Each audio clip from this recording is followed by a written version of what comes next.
Fala galera, beleza? Tranquilidade com vocês? Então, vamos continuar aí nosso estudo sobre clima, tá? Hoje a gente vai focar um pouco mais nos elementos do clima, né? Ou seja, os elementos climáticos. Só vamos dar uma rápida passagem aí sobre o que a gente viu na última aula, só para a gente estar relembrando, tá? A gente viu, né, a diferença entre tempo e clima, tá? A gente observou que o clima, né, a gente precisa de pelo menos 30 anos de dados aí para classificar um clima de um lugar. O tempo é a combinação passageira desses elementos do clima. Tranquilo? Então hoje, por exemplo, está um dia bem nublado, né, aqui em Barra do Piraí, a temperatura em torno de 24 graus, umidade de 70%. Então a gente está falando do tempo, que é a condição atmosférica no momento. Tranquilo? Então quando a gente vê na televisão, né, muitos jornalistas falando como está o clima de São Paulo, na verdade é o tempo. A galera acaba se equivocando, né, misturando aí esses conceitos, beleza? O clima a gente precisa de 30 anos de dados para classificar o clima de um lugar. E o tempo não, o tempo ele varia, né? Agora, por exemplo, está nublado, mas daqui a pouco pode abrir o sol, então o tempo está, né, em constante alternância, né? Ele muda de certa forma, né? De forma mais rápida, né? Mais passageiro. Tranquilo? O clima não. O clima, a partir desses 30 anos de dados, a gente consegue classificar o clima, né, de um lugar, né? O clima de Resende é o clima tropical de altitude, né? O clima da cidade do Rio de Janeiro é um tropical litorâneo. Tranquilo? Isso, pelo menos ao longo da nossa geração aí, a gente não vai observar mudanças muito significativas. Tudo bem? Então, a gente falou um pouquinho sobre temperatura na última aula, né? A gente observou que a temperatura é a intensidade de calor que existe na atmosfera. Eu trouxe um mapa para vocês, pessoal, só para a gente observar aí como que ocorre a distribuição de temperatura no entorno aí do planeta, tá? Observem que regiões próximas, né, à linha do Equador são regiões mais quentes, tá? Observem que aqui, por exemplo, no interior do continente africano a gente tem uma mancha, né, de temperaturas mais elevadas, mas em função da baixa nebulosidade, ou seja, né, do pouco índice de nuvens, que vai fazer com que a temperatura acabe sendo superior a outras regiões. Tranquilo? Porque aqui, ó, quanto mais próximo do Equador, né, maior é a cobertura de nuvens, né, por conta da evaporação. A gente tem maiores taxas de evaporação. Observem que conforme a gente vai, né, se deslocando em direção aos polos, né, ou seja, a nossa latitude vai aumentando, a tendência é o que? A gente ter temperaturas mais baixas, tá? Tanto para o hemisfério norte quanto para o hemisfério sul. Tranquilo? Porém, né, no hemisfério norte a gente consegue observar, né, temperaturas aí mais baixas em função da massa continental ser maior, tá? A gente vai ver isso nas próximas aulas, na parte, né, de fatores climáticos, tá? Mas só para vocês já começarem a ter uma ideia, né, quanto maior é a massa continental, né, maior é a absorção, né, e a eliminação desse calor, tranquilo? Por conta de uma capacidade física aí. Áreas continentais tendem a reter menos calor do que áreas oceânicas, tranquilo? Então o hemisfério sul, né, por ter mais massa d'água, a gente consegue observar aqui, né, que a gente tem mais massa d'água no hemisfério sul, então a capacidade de reter calor é maior. Então os invernos tendem a ser menos frios e os verões menos quentes do que no hemisfério norte. Tranquilo? Mas o que é interessante a gente observar nesse mapa, né, é a distribuição das temperaturas em função da latitude. Tá? Quanto mais próximo da linha do Equador, maior a temperatura. Isso vocês viram, né, lá atrás no primeiro bimestre. Né? E quanto mais distante da linha do Equador, né, maior a latitude, menor tende a ser a temperatura. Show? Vamos falar um pouquinho agora, pessoal, sobre um elemento climático, né? Ou um atributo climático. No livro de vocês também aparece como atributo climático, que é a umidade, né? A umidade atmosférica. O que seria essa umidade, né? Pessoal, o conceito de umidade atmosférica ele é muito simples, tá? O conceito é o seguinte, né? É a quantidade, né, de vapor de água, tranquilo, que está presente na atmosfera em determinado momento, tá? Então, assim, existem várias fontes, né, de vapor de água, tranquilo? A gente está observando aí uma região litorânea aí, próximo da Serra do Mar, né, aqui na região sudeste. Tá? Então, o que a gente pode observar como fonte para esse vapor de água?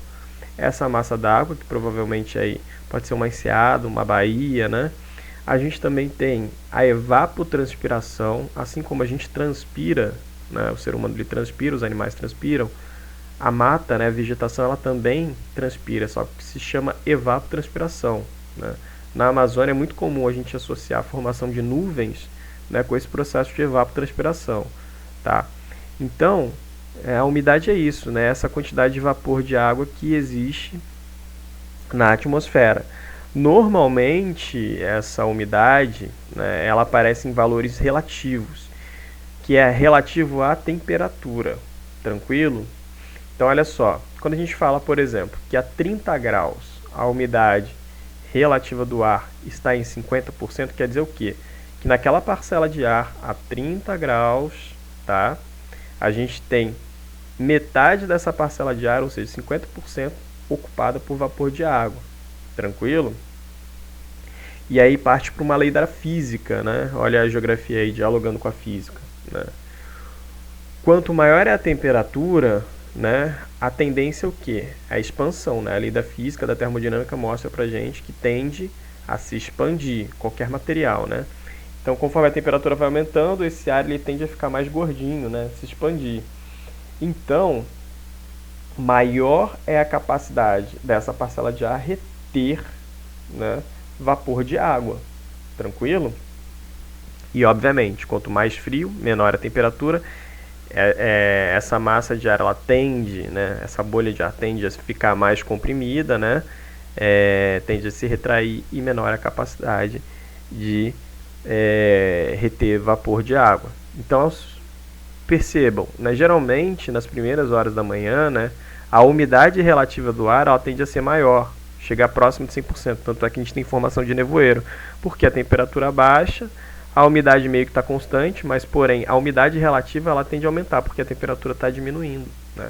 Ao longo da tarde, né, a umidade relativa diminui por quê? Porque o ar está mais quente, está mais aquecido, então a parcela de vapor de água, né, que está ocupando essa parcela do ar, ela tende a ser menor, tranquilo? Então, primeiras horas da manhã a umidade relativa do ar aumenta, né? Meio da tarde a umidade relativa do ar diminui, tranquilo? Essa imagem aqui mostra para vocês, né, a formação das nuvens orográficas, né, ao longo aí das regiões serranas, né, principalmente próximo do litoral. Por quê? Próximo do nível do mar a gente tem temperaturas mais elevadas, né? Então a umidade relativa do ar aqui, ó, ela tende a ser a menor do que em relação à altitude. Por quê? Conforme a altitude vai aumentando, o que vai acontecer com a temperatura? Vai diminuir. Show? Né? Quanto maior a altitude, eu vou explicar isso direitinho para vocês na aula de fatores climáticos, tá? Mas já vou dar uma adiantada, um spoiler para vocês, né? A pressão atmosférica é menor, né, em maiores altitudes, então a tendência, né, é você ter menos retenção de calor em altitude, consequentemente a temperatura diminui por conta da pressão atmosférica, tá? Se a temperatura é menor em altitude, o que vai acontecer? A gente vai ter uma maior umidade relativa do ar, tranquilo? Porque a quantidade de vapor de água absoluta é a mesma praticamente, mas a temperatura diminui, o que vai acontecer? A umidade relativa vai aumentar, e aí a gente vai ter a condensação, né, desse ar com vapor de água, e aí a gente tem a formação das nuvens, tranquilo?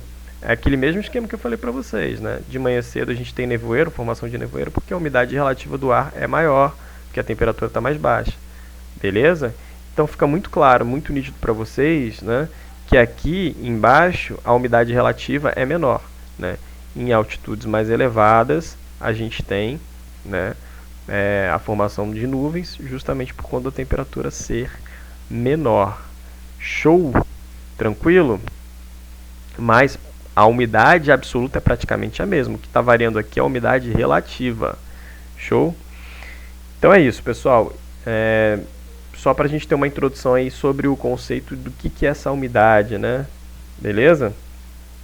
Então, assim, a umidade do ar ela é muito importante para a nossa saúde, né? A Organização Mundial da Saúde ela aponta, né, que para o ser humano, né, o ideal é a gente ter uma umidade ali relativa do ar em torno de 60%. Né?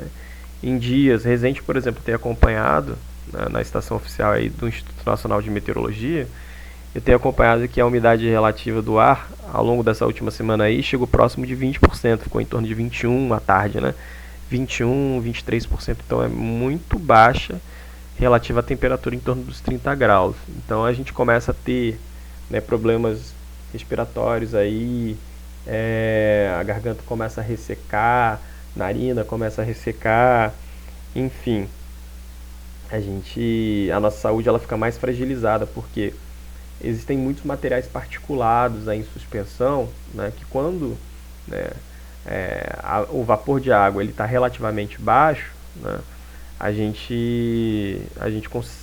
começa a perceber mais esse material particulado e a gente acaba desenvolvendo mais alergias, enfim, é muito relacionado a essa quantidade de material particulado. Então, assim, a nossa respiração ela fica mais difícil, de certa forma.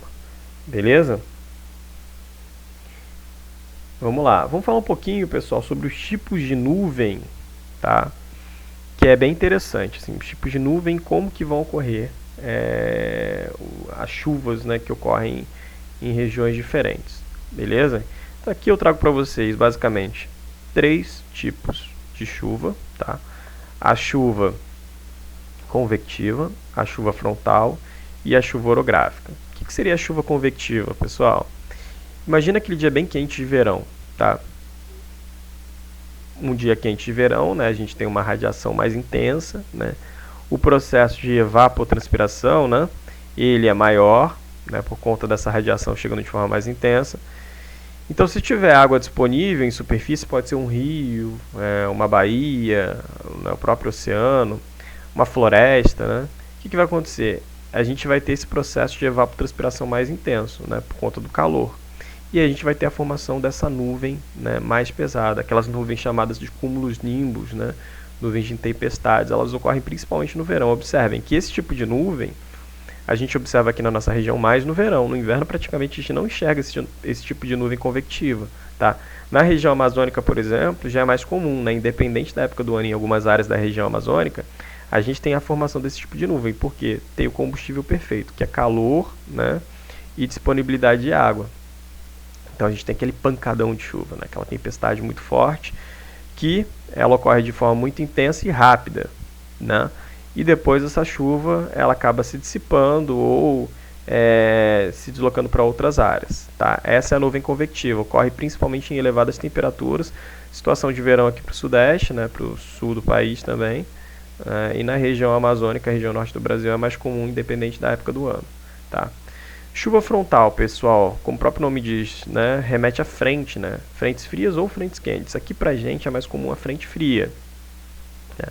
A gente tem um deslocamento de um ar mais frio, né, um ar mais frio, ele naturalmente ele é mais pesado. Então esse ar frio ele meio que vem por baixo, tá?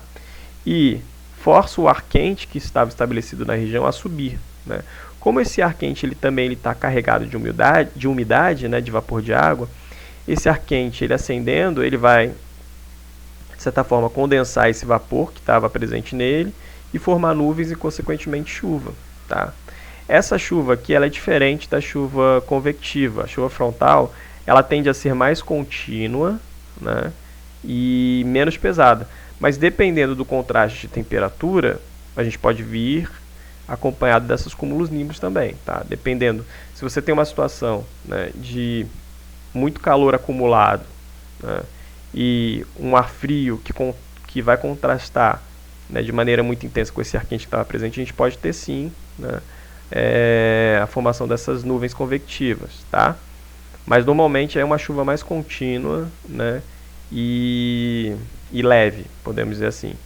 E para finalizar, né, vamos falar um pouquinho sobre a chuva orográfica. O que seria essa chuva orográfica?